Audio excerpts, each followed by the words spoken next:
and welcome to this week's module. This week, we're going to be talking about corrections. We're transitioning from the other prongs of the criminal justice system to the corrections prong.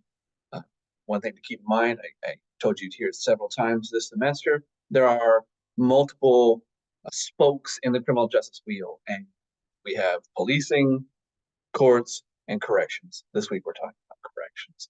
So I think that the most, simple but often misunderstood aspects of corrections is the difference between jail and prison. I mean, it's almost interchangeable in our society when we talk about jail and prison. We talk about getting arrested and going to prison, getting arrested and going to jail. Well, there is a difference. I mean, it's a different word, obviously. So let's talk about what the difference is and who goes to jail and who goes to prison, because different folks go to jail or prison, and sometimes they go to one and subsequently the other. So let's talk about all that. Let's break it all down. One of the things you may remember from earlier on in this semester is how we defined infractions, misdemeanors, and felonies. We used the word called exposure. Exposure defines whether or not something is an infraction, a misdemeanor, or a felony. And exposure for these particular occasions is that if the exposure being, remember, it's the maximum punishment, the most we can get for that type of classification. So the most that we can get for an infraction is a fine in general.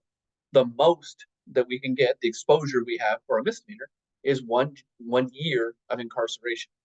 And then the most we can get, or the exposure for a felony, is more than a year of incarceration, up to and including life and death, the capital punishment.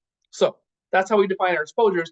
Our definitions of jail and prison are going to be almost identical. We're going to throw away the part about fines because now we're talking about incarceration.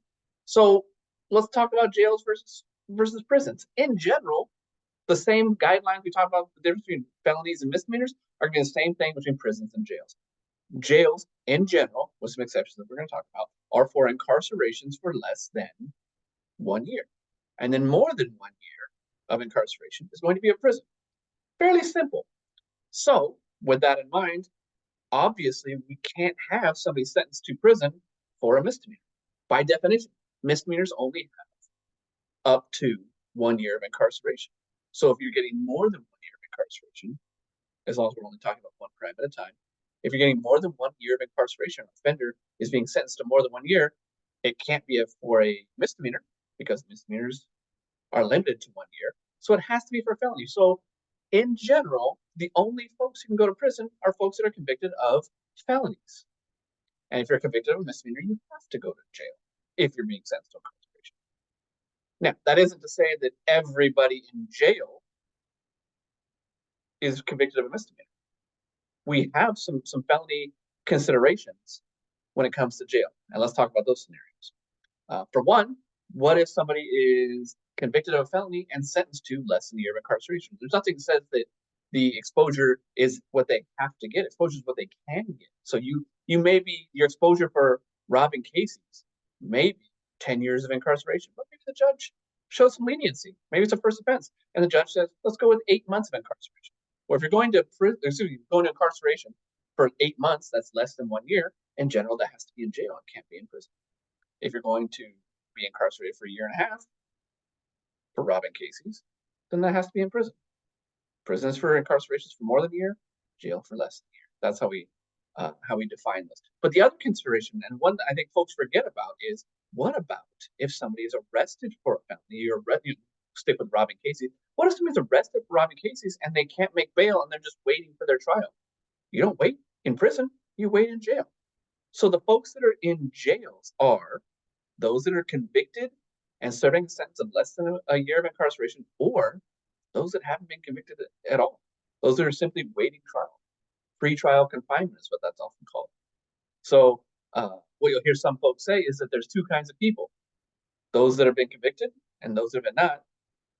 And if we have a presumption of innocence, the two folks that are in jail are the guilty and the innocent. Now, that's a little bit colloquial, a little bit, I think, oversimplifying the fact. But the idea that there are folks in jail who have not been convicted of a crime yet, and then if they're convicted of a crime and then incarcerated, or at least sentenced to incarceration for less than a year, they're going to go right back to jail.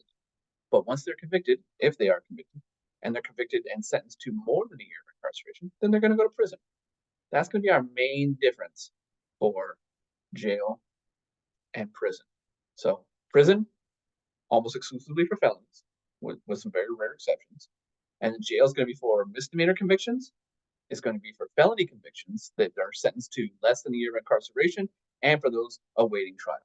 Those are going to be three classifications of folks within the jail system as opposed to the prison system. I hope this clears some things up and kind of puts it into layman's terms. If you have any questions, again, as always, please reach out to me. I have taken several emails and responded to several emails this week for certain questions and tried to get the answers back as quickly as I can. If you find yourself with a question, please reach out. And if you have any assignments that you think you have a question on the grade or the feedback, or you haven't received a grade, by all means, please reach out.